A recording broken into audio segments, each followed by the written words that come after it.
नमस्ते। तो इस बार हम रॉबर्ट फ्रॉस्ट की एक नई कविता डस्ट ऑफ स्नो पढ़ने वाले हैं।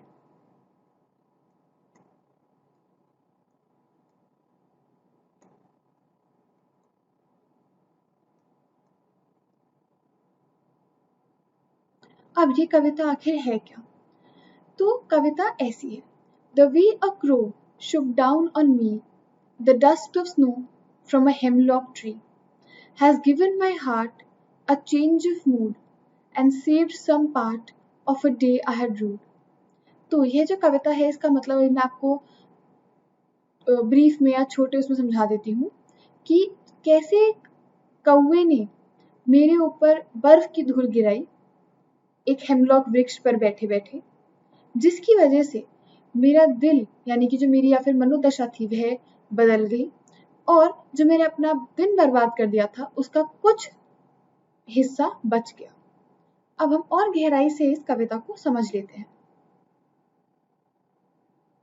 तो डस्ट ऑफ स्नो एक बहुत ही छोटी और सुंदर कविता है रॉबर्ट फ्रॉस्ट की लिखी हुई, और इस कविता में हमें यह पता चलता है कि कैसे एक छोटा सा पल भी बहुत ज्यादा महत्व रख सकता है किसी के लिए। एक साधारण क्षण का भी बड़ा महत्व होता है, जैसा कि हम इस कविता में देखेंगे।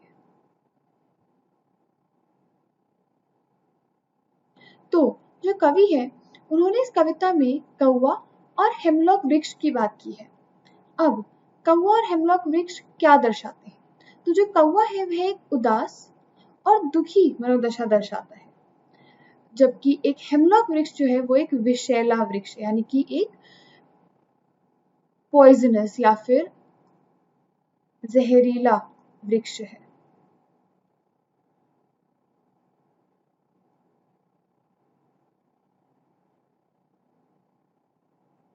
अब कवि ने ये दोनों ही चीजें क्योंकि इस कविता में दर्शाई है, तो इससे हमें ये पता चलता है कि कवि उस समय एक अच्छी मनोदशा में नहीं थे और इसीलिए उन्होंने प्रकृति को इतने अंधेरे, अवसादग्रस्त और कड़वे तरीके से कविता में दर्शाया है। यह शब्द इस्तेमाल करना बहुत महत्वपूर्ण है उत्तर देते वक्त। जो कवि है हमें पता चलता है कि उन्होंने ये कविता क्यों लिखी। तो जो कवि है वह बहुत ही उदास और अवसादग्रस्त मनोदशा में एक हेमलॉक वृक्ष के नीचे बैठे हुए थे और तभी कौवा उसी जो पेड़ पर बैठा हुआ था उसने अपने ऊपर से बर्फ की धूल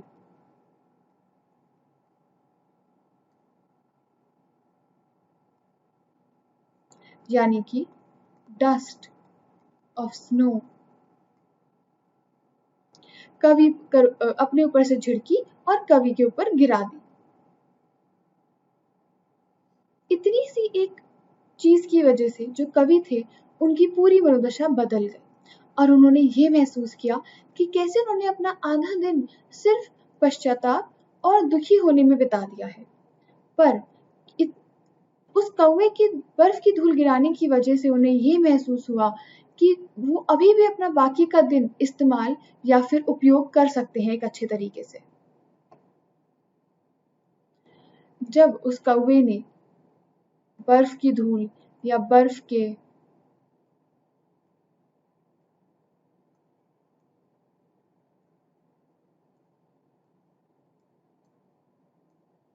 छोटे छोटे कण कवि के ऊपर गिराए तो ऐसा हुआ कि जैसे उनकी सारी की सारी जो दुख थे वह गायब हो गए और उनकी जो आत्मा थी वह वापस से जीवित हो गई और उन्होंने अपने बाकी के दिन को अच्छे से इस्तेमाल करने के लिए वह तैयार हो गए थे। अब इस कविता में कुछ महत्वपूर्ण ऐसे शब्द हैं जिनका आपको मतलब पता होना चाहिए, जैसे कि रूट। रूट का मतलब होता है खेद करना या फिर शोक करना या पछताना, जैसे कि हम बहुत बार अपने दिन में यूज कर लेते हैं कि मुझे इस बात का खेद हुआ या मुझे इस चीज का पछतावा है। इसका उल्टा या इसका विलोम होता है आनंदित या प्रसन्न होना। दूसरा शब्द जो इस कविता में बहुत ज्यादा इस्तेमाल हुआ है वह है हेमलॉक। तो जो हेमलॉक वृक्ष है वो उसमें छोटे छोटे सफेद फूल आते हैं और वह बहुत ही जहरीला वृक्ष होता है। अब इस कविता को और अच्छे से समझने के लिए हमें कुछ प्रश्न का उत्तर देना चाहिए, जैसे कि डस्ट ऑफ स्नो या फिर बर्फ की धूल क्या है, और पोएट या कवि ने ऐसा क्या कहा जिसकी वजह से उनका, कवि के अनुसार किस वजह से उनका जो मनोदशा थी वह बदल गई और कैसे बदल गई। तो जो पहला प्रश्न है उसका उत्तर हुआ कि बर्फ की धूल का मतलब या फिर डस्ट ऑफ स्नो का मतलब होता है बर्फ की धूल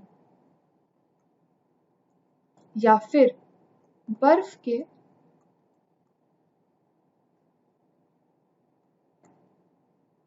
छोटे छोटे कण।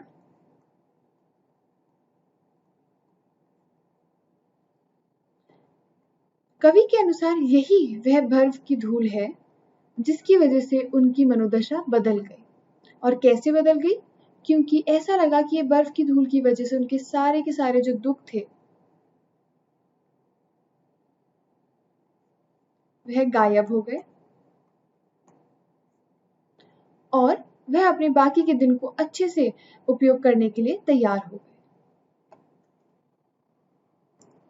अब दूसरा प्रश्न ये है कि रॉबर्ट फ्रॉस्ट के अनुसार, मतलब रॉबर्ट फ्रॉस्ट ने इस कविता में कैसे प्रकृति को दर्शाया है।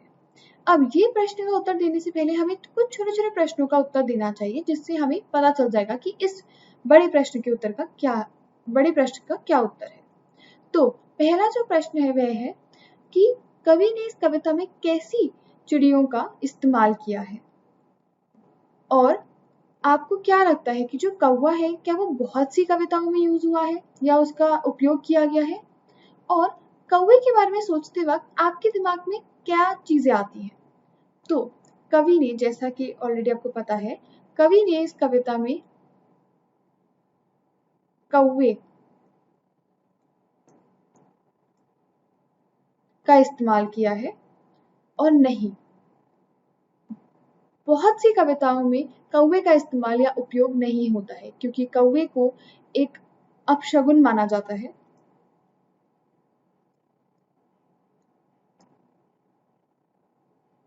एक अपशगुन माना जाता है। और अगर हम बात करें कि कौवे के बारे में सोच के हमें क्या दिमाग में आता है, तो जैसे कि आपको पता है कि कौवा काला होता है और उसकी बहुत ही बेसुरी आवाज होती है, या कह सकते हैं कि कर्कश ध्वनि होती है।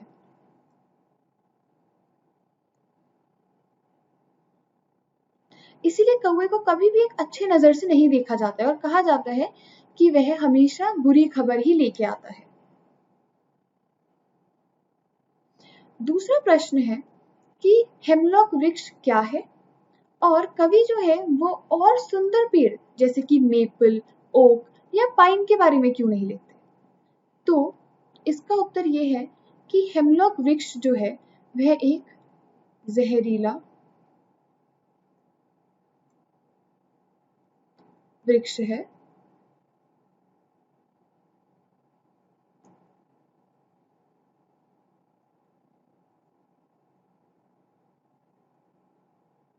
वह एक जहरीला वृक्ष है जिसपे छोटे छोटे सफेद फूल आते हैं।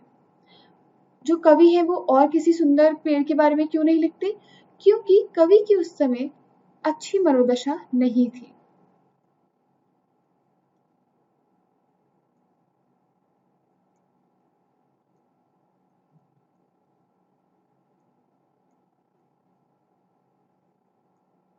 और इसीलिए उन्होंने प्रकृति को या इस हेमलॉक वृक्ष को इस्तेमाल किया है, ताकि एक अंधेरी या अवसादग्रस्त मनोदशा को वह दर्शा सके।